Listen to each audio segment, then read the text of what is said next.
The room was dead silent, the kind of quiet where you could hear your own heartbeat. 30 of us sat in the Pinewood Estates Community Center, eyes fixed on Lisa Hammond, our HOA president, as she stood at the podium, clutching a tissue. Her voice cracked just enough to tug at your heartstrings.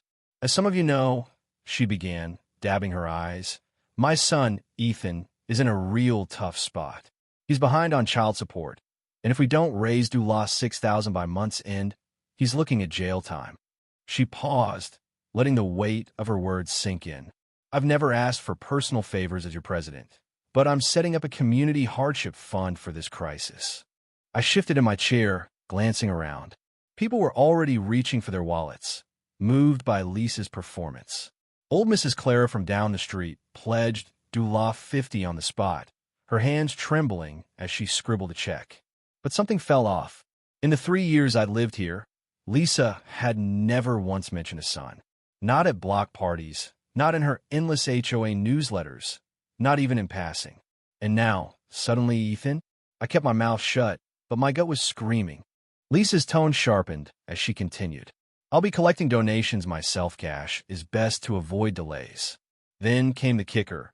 And of course, this is voluntary, but I should remind you our annual property inspections start next week. The threat hung in the air like smoke. Everyone knew Lisa's inspections were a nightmare. She'd fine you Dula $200 for a mailbox an inch too tall or a trash can left out past 7 a.m. People started handing over cash and checks, and Lisa worked the room like a seasoned pro, her tissue nowhere in sight. 3 days later, I was out front, trimming my hedges to the exact 4-foot height mandated by the HOA bylaws, when Lisa strutted up my driveway, clipboard in hand. Your lawn gnome's 2 inches too tall, she said, not even looking up. That's a Dula 100 fine. Oh, and I noticed you didn't contribute to Ethan's fund the other night. Shame when neighbors can't help each other out. Her smile was all teeth, like a shark circling. I wiped the sweat off my brow and forced a grin. I'd love to help Lisa. Maybe I could meet Ethan sometime, see if there's another way to support him. Her face froze for a split second. He's not local, she said quickly. Military Sayer VYC. Very confidential. Now about that fine. I nodded, promising to fix the gnome and think about the donation. But my mind was racing. Before I moved to the suburbs and became a software developer, I spent 8 years as a forensic accountant. I know a scam when I smell one. The cash-only donations, the vague story about Ethan, the way Lisa tied contributions to avoiding fine sit was all wrong.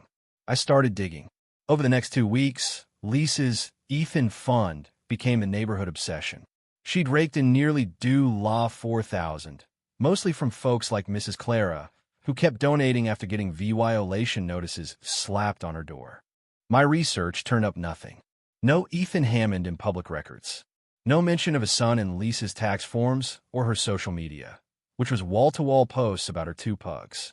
I even asked Mr. Thompson, who'd lived here for 20 years, about Ethan. He looked at me like I'd grown a second head. Lisa's got a son? First I'm hearing of it. I decided to test her at the next HOA meeting. Lisa was back at it, claiming Ethan's situation had worsened and she needed another Dula 2000. I raised my hand.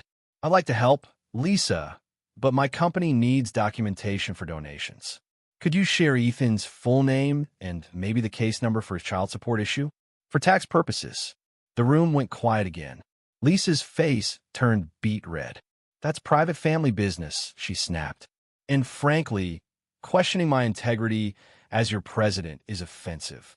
Maybe we should talk about that unapproved bird feeder in your yard instead.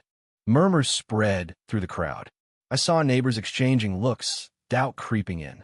Lisa rushed to change the subject, but not before shooting me a look that could melt steel. The next morning, I woke up to 6 violation notices taped to my door fines, totaling over Dula 1,000. The message was clear. Mess with Lisa, and you're done. But I wasn't backing down. I reached out to Emily Gwynn, a local reporter known for exposing community corruption. I laid out everything. The missing son, the cash grab, the threats. Emily was hooked. She dug into Lisa's past and found no record of her ever GIVYing birth or adopting. No Ethan. Period. The real bombshell came when Emily Kahn VY and said Mrs. Clara to wear a hidden mic during her next donation. The recording was brutal. Without another doula 100, Lisa told her, "I'll have to fine you for those rose bushes. I'd hate to see them ripped out. So much easier to help Ethan, right?" When Emily's story hit the local news, complete with the audio, Pinewood Estates lost it. Neighbors came forward, admitting Lisa had squeezed them for doula $15,000 over the year, all for fake emergencies. The emergency HOA meeting was pure chaos. Lisa showed up in designer shades, while VYing a lawyer's statement, but no one cared. Roger Blake, the VYC president, called a vote to suspend her. It passed unanimously, even her old cronies turning on her. "This is absurd," Lisa shrieked as they took her badge and keys. "Who's going to make sure your Christmas lights are the right size now?" The next morning, I was walking my dog when I saw two cops approach Lisa in the parking lot. Lisa Hammond. One said, "We have a warrant for your arrest. Fraud, extortion, falsifying documents." Her face went ghost white as the cuffs clicked on. "This is a mistake," she yelled, spotting me. "Ethan needs that money." The officer didn't blink. "Ma'am, you don't have a son named Ethan, or any kids. You're facing 7 counts of extortion and 18 counts of fraud." Lisa's eyes locked on mine. "You," she hissed. "You'll never plant those unapproved tulips again." I just shook my head as they led her to the cruiser. The preliminary hearing laid it all bare. Lisa had scammed doula $20,000 in hardship funds over the year. The judge threw the book at her 4 years in prison, restitution to every VY Tim, and a doula $50,000 fine. As they hauled her out of the courtroom, she turned to the neighbors who'd testified against her. "My lawn was always perfect," she sobbed, "and none of you even used the right mailbox flags." Pinewood's still recovering, but the air feels lighter now. Lisa's gone, and we're all a little wiser. It's funny how one person's greed can unravel so fast when someone starts asking questions. But it makes you wonder, what else are we missing in our own backyards? So what do you think? Was Lisa just a master manipulator, or did she genuinely believe her own lies?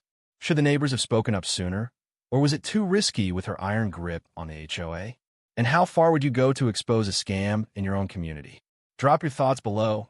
Hit that like button if this story got your blood pumping, and subscribe for more wild tales like this one. Thank you for taking the time to listen to today's story on Store of Good Stories. If this story touched your heart or made you think, don't forget to hit like and share the video to spread this positive message to more people. And if this is your first time here, make sure to subscribe and turn on the notification bell so you won't miss any of the meaningful stories we share every week. Your support is the biggest motivation for Store of Good Stories to keep bringing heartfelt and valuable stories to you. See you in the next video.